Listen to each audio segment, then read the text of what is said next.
بلا تاخیر میں قبلہ عالم کی خدمت میں ملتمس ہوں کہ آپ اپنے خیالات عالیہ سے ہمیں مستبد فرمائیں. جناب قبلہ عالم محمد عظیم فاروقی صاحب محمد سے قبل نعرہ بلند فرمائیں. نعرہ تکبیر، نعرہ رسالت.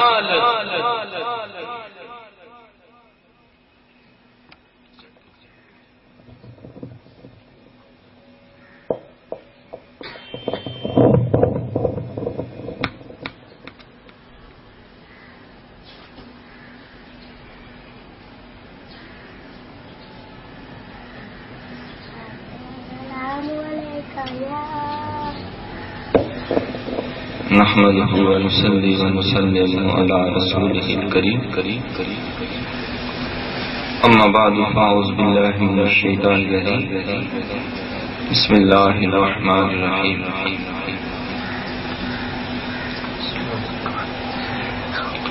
وما أرسلناك إلا رحمة للعالمين. وقال النبي صلى الله عليه وسلم: من صلى علي مرة فتح الله له بابا من العافية. صدق الله مولانا العظيم وصدق رسوله النبي الكريم. رب اشرح لي صدري ويسر لي أمري واحلل عقدة من لساني يفقهوا قولي. ان الله وملائكته يصلون على النبي يا ايها الذين امنوا صلوا عليه وسلموا تسليما. صلاۃ والسلام عليك يا سيدي يا رسول الله. صلاۃ والسلام عليك يا سيدي يا حبيب الله. صلاۃ والسلام عليك يا سيدي يا رحمة للعالمين.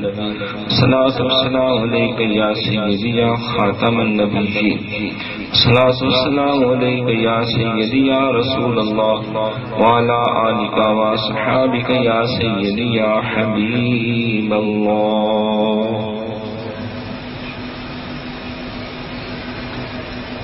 حمد و صلاۃ کے بعد میرے انتہائی واجب الاحترام قابل قدر معزز محترم حاضرین کرام وسامعین خواتین و حضرات، بالخصوص محترم و مکرمی جناب محمد شہباز بٹ صاحب، زہیدہ ماجدو، علامہ پروفیسر محمد وسیم احمد صاحب فاروقی دامت برکاتہ العالیہ، جناب پروفیسر اعجاز علی فاروقی صاحب، صلاح الدین ابرار صاحب، محترمی و مکرمی جناب حافظ غلام مرتضیٰ صاحب، محمد آصف فاروقی مجدی صاحب، دیگر حاضرین، آج کی یہ بامقصد پاکیزہ تقریب سعید محفل میلاد مصطفیٰ صلی اللہ علیہ وسلم کے نام سے موسوم. اس محفل کو منسوب کیا گیا ہے ذکر مصطفیٰ کے ساتھ.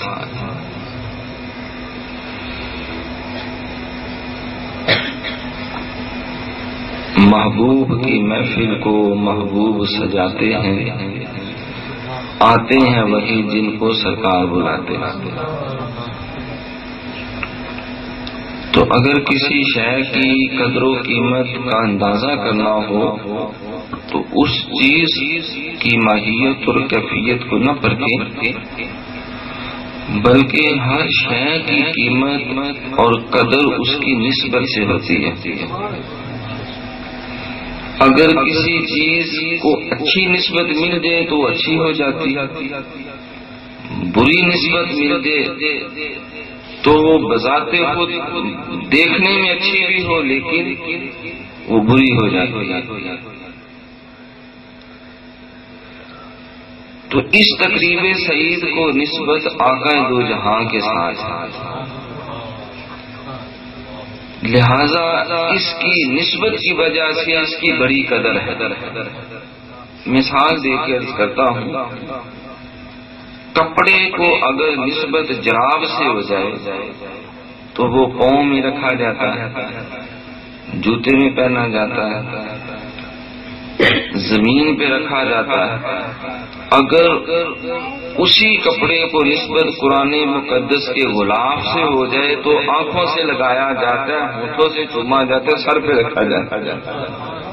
کپڑا تو ایک ہی ہے، کپڑا تو وہی ہے، تھان ایک تھا، لیکن اس کا کچھ ٹکڑا کٹ کے جراب بن گیا، قالین بن گیا، بستر بن گیا، اور کچھ کپڑا کٹ کے وہ قرآن مقدس کا غلاف بن گیا۔ کپڑے کی ماہیت ایک تھی، کیفیت ایک تھی، بناوٹ ایک تھی، قیمت ایک تھی، لیکن نسبت کی وجہ سے ان کی اہمیت بدل گئی۔ دیکھو اینٹ، اگر اینٹ کو آپ نالی میں لگا دیں، گٹر پہ لگا دیں، گلی اور سڑک پہ لگا دیں، تو گٹر میں لگی ہوئی اینٹ پہ ساری زندگی گندگی غلاظت کے ڈھیر چڑھتے رہتے ہیں، پھرتے رہتے ہیں، وہ نجاست کی ایک نشانی بن جاتی ہے۔ اور اگر وہی اینٹ جو ہے وہ کسی مسجد کے محراب کے سامنے لگا دے تو نمازی قیامت تک اس طرح منہ کر کے نمازیں پڑھتے رہتے ہیں۔ اور اگر اسی اینٹ کو خانہ کعبہ کے ساتھ اس کی دیوار بنا کے لگا دیا جائے تو ساری زندگی سارے حاجی، نمازی، حافظ اس کو عقیدت اور محبت کی نگاہ سے دیکھتے ہیں، ہر نظر پہ ایک ایک لاکھ نیکی کا ثواب بھی ملتا ہے۔ اینٹ ایک ہے، نسبت بدلنے سے قدر بدل جاتی ہے۔ دیکھو کتا کتنا ایک مایوب سا لفظ ہے، اگر کسی کو محبت سے بھی کوئی کتا کہہ دے تو وہ سمجھتا بڑی میری توہین ہوئی ہے، مجھے گالی دی گئی ہے۔ تو کتے گلیوں میں روتے پھرتے، کتوں کو کوئی پھٹے منہ نہیں کہتا۔ کتے کا لفظ کسی شخص کے ساتھ منسوب کریں، اس کو ڈاگ کہیں تو وہ منہ نوچنے کو دوڑ پڑتا ہے کہ مجھے کتا کہا گیا، ایک نجس جانور ہے، پلید جانور ہے۔ لیکن اس کتے کو اگر اللہ والوں کے ساتھ نسبت ہو جائے،